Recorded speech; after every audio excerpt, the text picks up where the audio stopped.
Hey everybody, welcome back to my channel, and today I'm going to show you how I do step by step on these short acrylic nails.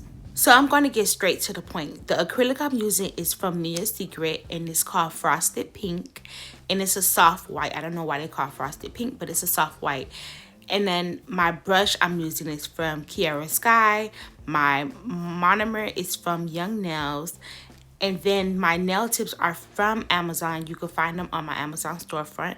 They're the actual short nail tips. And all I did was cut them a little bit shorter because my client wanted them shorter. So I would say use short nail tips that's already pre-short nail tips if you want to get short nails, so that way you don't waste your long nails. And also, using short nail tips makes everything so much easier because 9 times out of 10 your client is either going to ask you to just leave it that short, or they're going to ask you to cut it a little bit shorter. And like my client now, she asked me to cut them a little shorter, and it was just her perfect length, and you do not have to waste your long nails.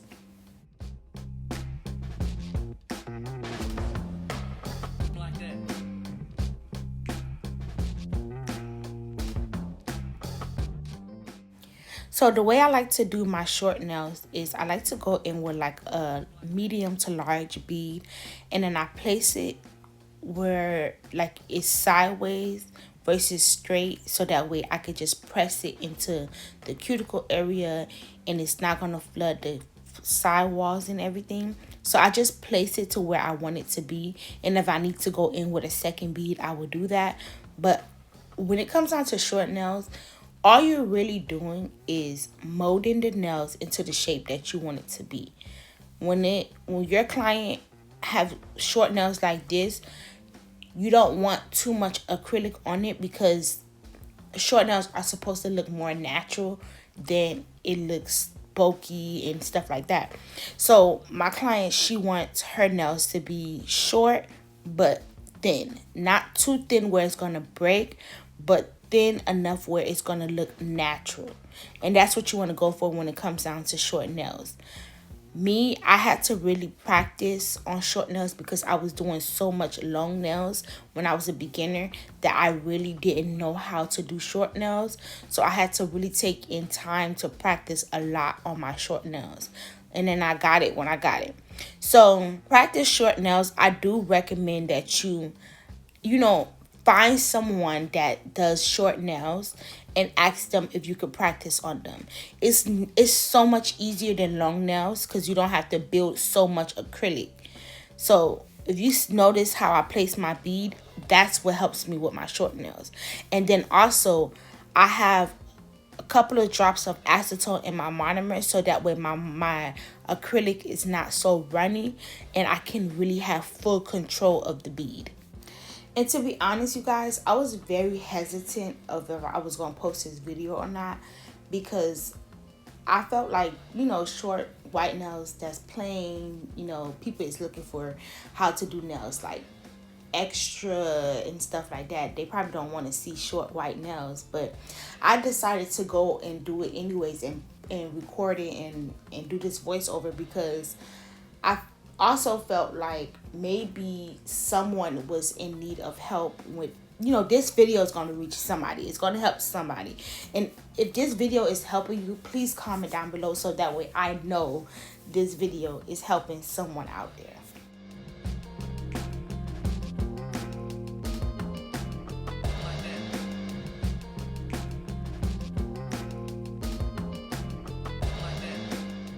So if you're struggling with flooding the cuticle area, please pay attention to the way I'm placing my beads, because I'm doing it in a way where I will not flood my cuticle area and I have full control of the bead.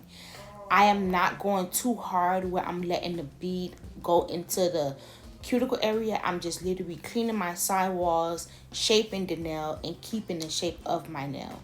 So that's also very important when it comes down to doing nails. You want to make sure you keep the shape of the nail because you do not want to have to do a lot of work after. And then I'm also going to be making sure I clean underneath the nail, because I hate when you have short nails and it's a bunch of acrylic stuck under there. So I always make sure I don't leave my client with acrylic stuck under their nails. And then if I need to, like I said, I will go in with a second bead if I feel like the cuticle area is too thin. Here I'm going to show you a different way to place the bead. If you want to do it the longer way, you can still do that and still have full control. You will just have to do it a little piece by piece. For me, you can do a one whole bead method as well, but me, I just like to do it like this if I'm doing it the other way. And I always do it like this when it comes down to the thumb versus the other nails, because I feel like the thumb is a little bigger and you can end up flooding the cuticle area and messing up the whole nail. So I just take my time and I just do it piece by piece when it comes down to the thumb.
So now I'm going to use my fine bit just to clean around the cuticle area and shape up the nails.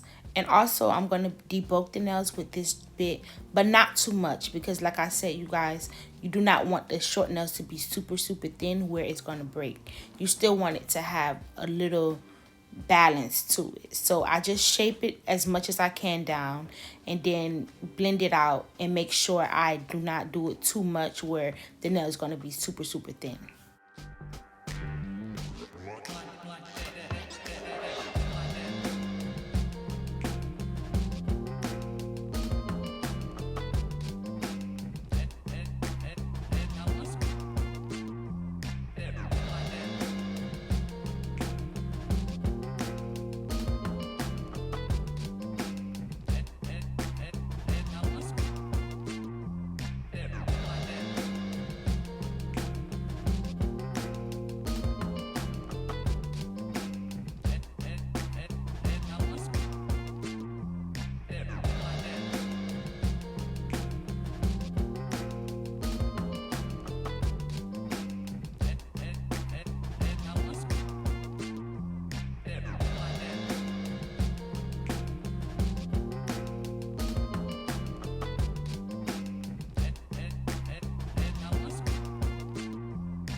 So to shape up the nails, I'm going to use my 8080 grit nail file, and I'm just going to shape it up, you know, side by side to make sure each side is even, not too much. And I just like to have my short nails to be a nice square shape. So I like to make sure my nails is very even on both sides, and I also flip my client fingers around to make sure it's even facing her way.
to make sure my nails is very smooth and nice and flushed around the cuticle area, I go in with my sanding band and I just blend everything out, make sure I have a smooth surface.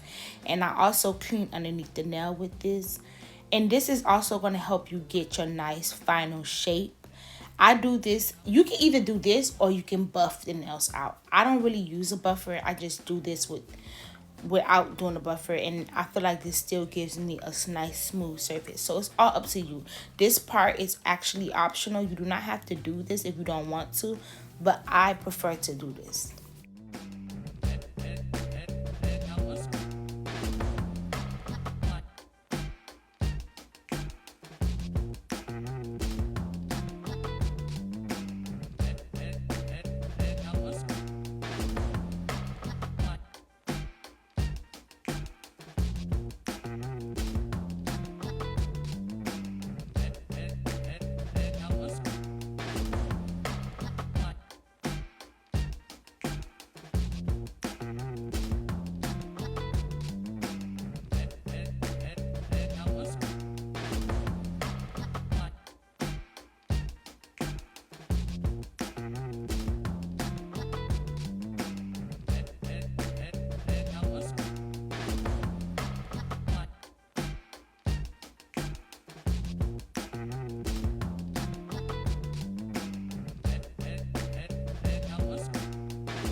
So I will be adding some bling around the cuticle area on this finger. So I'm going to use my Macart rhinestone nail glue. And I'm just going to place a little bit around the cuticle area. And then I'm going to go ahead and start placing my stones. I start with a bigger one and then I put the smaller ones around it.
So this is the final look. Thank you guys so much for watching. Please like and subscribe and don't forget to leave a comment. Bye.